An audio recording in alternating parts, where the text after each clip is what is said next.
Hello everybody, this is Dennis Allen, City Boy Homesteader.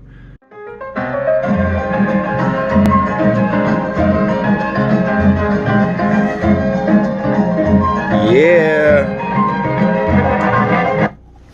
So, what's going on? Now, put the carpet out so I could work in style. This was, maybe I won't do this. This was my carpet in my first condo. No, actually I think it came from Elizabeth before I even bought my condo.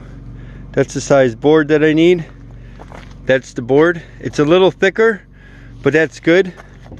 I need 3/4 of an inch. This is a inch board. This is going to be the platform. The back, you see this is the Airstream. I'm going to cut it with this cutting apparatus. Zoop. I'm going to put this in the Airstream to make the bed. We're making the bed in the Airstream. Hello everybody, this is Dennis Allen, City Boy Homesteader. Not even sure if I said that, so I said it now. Who knows what video this is? I put it all together later on in life.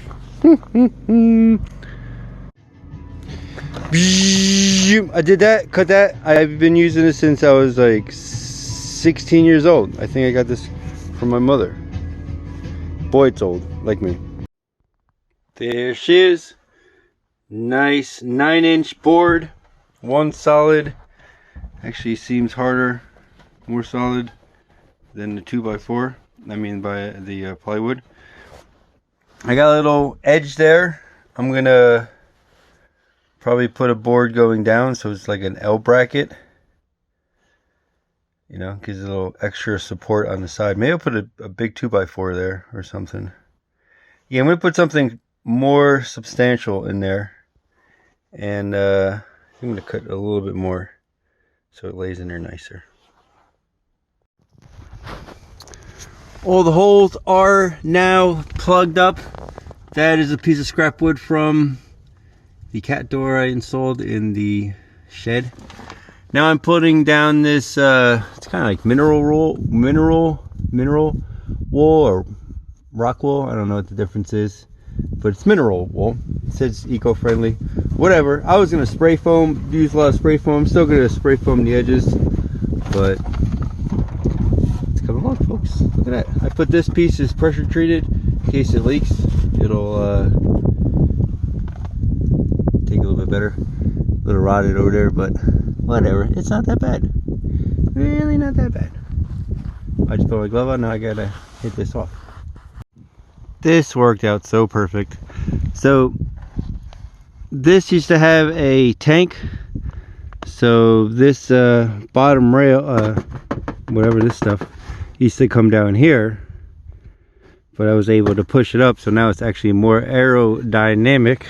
I'm gonna probably just tape over these holes. I'm gonna put the back section on here, maybe some kind of cover on this, but it's working out pretty darn perfect. I'm liking it. Got all the plastic, the aluminum back up. It's looking really good and fast, like that, man. Hope there's nothing here I shouldn't be showing to the millions of people out there. Only joking. Oh, that's weird. That's my door. So what's going on, you ask? This is the progress of the 1975 Airstream overhaul. This used to be a wall here with a utility closet and a bathroom sink and a shower and a wall with a sliding door and then a 2-bay a closet kind of thing, and then this is still there. What else? Sold. I want to be an auctioneer. So what I did, this was kind of rotty, and yeah, there's definitely rot in there. I'm gonna spray foam it, hopefully stiffening it up a little bit.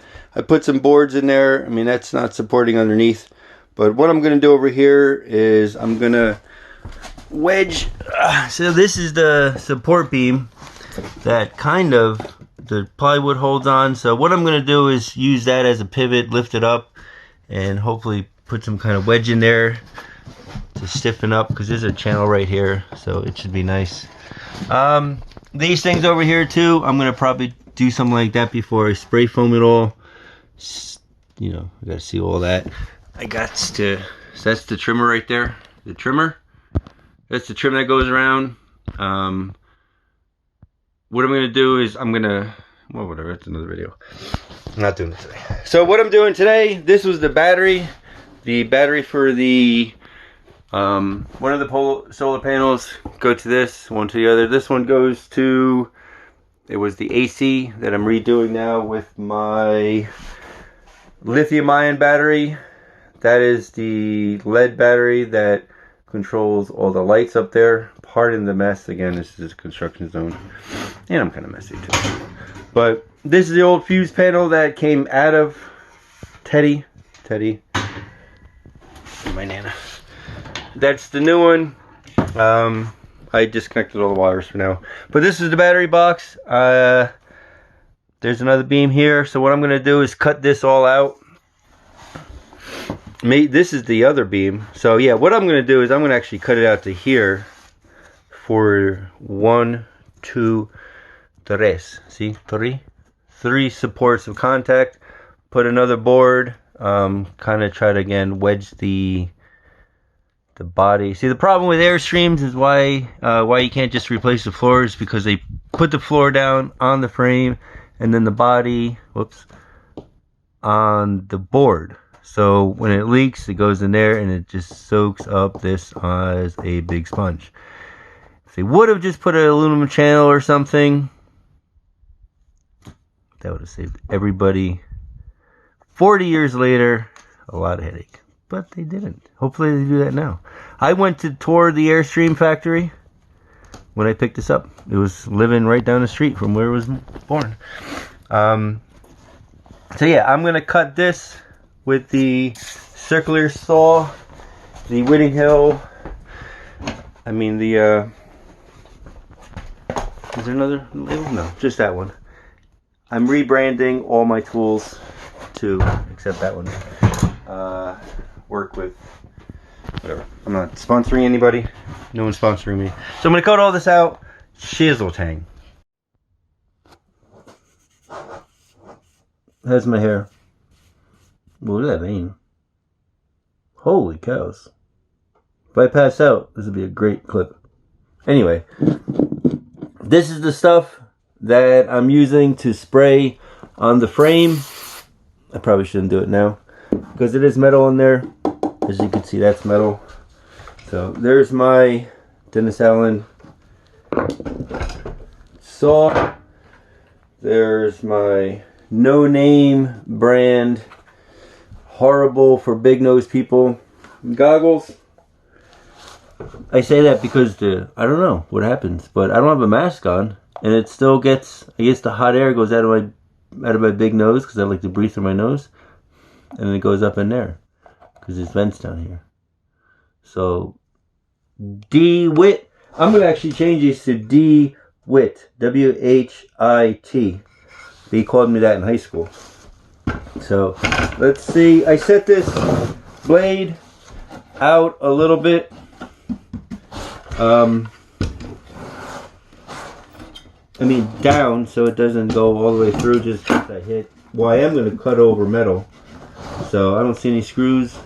So let's do it, folks. I forget how to work it.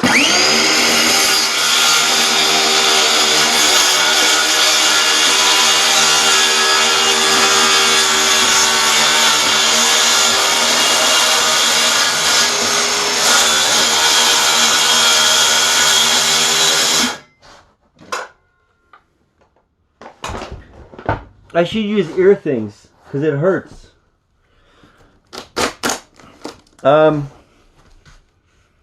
Maybe I should have cut down a little bit more. Yeah, I could probably lower it a little bit and cut down. I'm going to do that.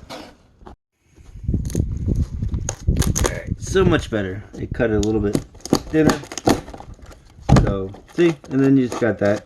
The reason I didn't cut all the way down, can you see that? Yeah, I don't know, I can't tell. I was gonna cut halfway to the beam and attach half of it, you know, like in here, like you do in carpentry or whatever.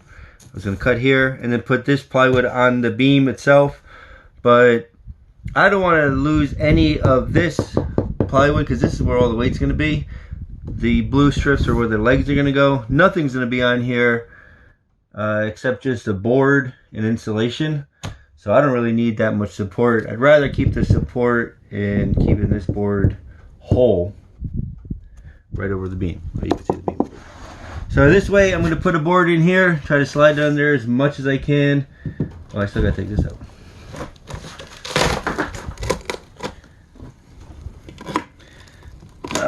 Yeah.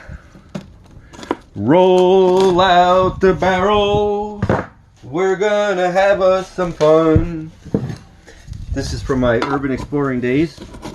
You always had to have good pry bars. Yeah. Roll out. This video is dedicated to my great-great-granddaughter or grandson, or maybe just my daughter, or any of my family in the future that is watching this. Hopefully this Airstream is worth billions of dollars by that time, and the story helps you sell it on thensalem.com, because by then that'll be 100-year-old website. And I'm just talking. Well, I mean, that's true. That is actually pretty true, folks. Maybe it is gonna happen. That is for my grandfather. He was a World War II B-17 pilot instructor, never flew any wars, but he did some crazy things. Coming along nicely. Cut it all out. Nice and symmetrical. Let's make a board.